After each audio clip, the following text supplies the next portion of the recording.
Hello everyone, स्वागत है दोस्तों आपका मेरे चैनल पे। मैं प्रशांत कुमार शुक्ला एडवोकेट। साथियों, आज के वीडियो में हम लोग धारा 125 यानी कि सीआरपीसी की धारा 125 पे एक इम्पॉर्टेंट लेटेस्ट जजमेंट के बारे में बात करेंगे और साथ ही साथ सबसे ज़्यादा जो क्वेश्चन रहता है कि अगर सीआरपीसी की धारा 125 के पत्नी को भरण पोषण की जो उसने आवेदन दायर किया है, अगर वो खारिज हो जाता है तो क्या घरेलू हिंसा यानी कि डीवी एक्ट में क्या उसका कोई प्रभाव पड़ेगा? क्या वहाँ पे उसको भरण पोषण पे कोई प्रभाव पड़ेगा दिए जाने पे? तो ये एक जजमेंट उसी पे आधारित है। तो वीडियो में पहली बार है या चैनल में पहली बार है, चैनल को जरूर सब्सक्राइब कीजिए, लाइक कीजिए, शेयर करिए, कमेंट करना तो मत भूलिएगा। अगर आपका कोई केस इससे रिलेटेड है तो आप हमसे दिए गए व्हाट्सएप नंबर या हमसे कॉल पे भी अपना अपॉइंटमेंट बुक करा सकते हैं। चलिए शुरू करते हैं।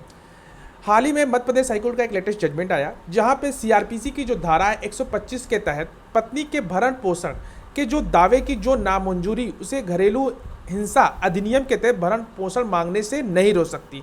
ये मध्य प्रदेश हाईकोर्ट में अपने एक लेटेस्ट जजमेंट में ये बात आई है, जिसमें स्पष्ट शब्दों में कहा गया है कि सीआरपीसी की जो धारा 125 के तहत भरण पोषण आवेदन में दिए गए जो पारिवारिक न्यायालय के जो निष्कर्षों और घरेलू हिंसा से महिलाओं के रोकथाम अधिनियम यानी कि 2005 के तहत मामले पे विचार करने वाली अदालत पर कोई बाध्यकारी प्रभाव नहीं पड़ेगा। ये एक इम्पोर्टेंट बात इसमें कही गई। साथ ही साथ कोर्ट ने यह भी कहा कि एक कानून के तहत किया गया भरण पोषण आवेदन एक अलग कानून के तहत भरण पोषण के दावे को खत्म नहीं करेगा।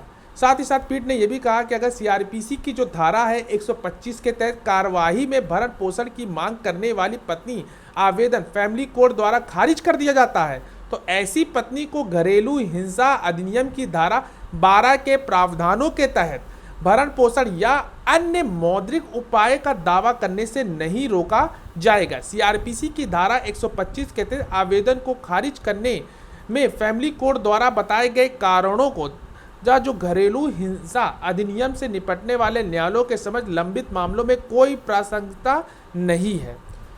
आइए जानते हैं ये पूरा मामला क्या था। इससे पहले न्यायिक प्रथम श्रेणी के जो मजिस्ट्रेट इंदौर ने घरेलू हिंसा अधिनियम की धारा 23 के तहत पत्नी द्वारा दायर आवेदन स्वीकार कर लिया था।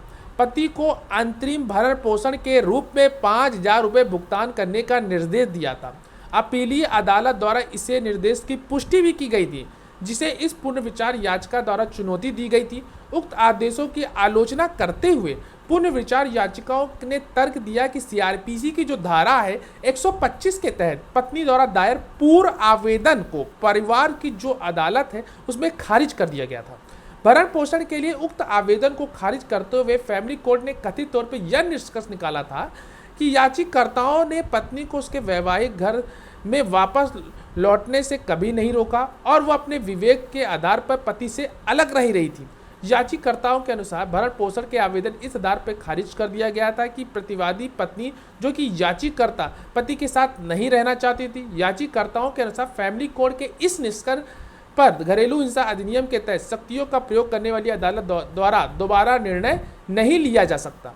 तो ये एक इम्पॉर्टेंट जजमेंट हाल ही में मध्य प्रदेश हाई कोर्ट का आया है, जहां ये जो केस का टाइटल है, मैं उसका जो टाइटल है वो मैं डिस्क्रिप्शन बॉक्स में उसको बता दूंगा। आप उसको जजमेंट को पढ़िए, समझिए। अगर आपके मन में कोई भी क्वेरी हो तो हमें कमेंट बॉक्स में जरूर पूछिएगा। लाइक शेयर कमेंट करना तो मत भूलिएगा। मिलते हैं एक नेक्स्ट वीडियो और एक नेक्स्ट जजमेंट के साथ। तब तक के लिए धन्यवाद।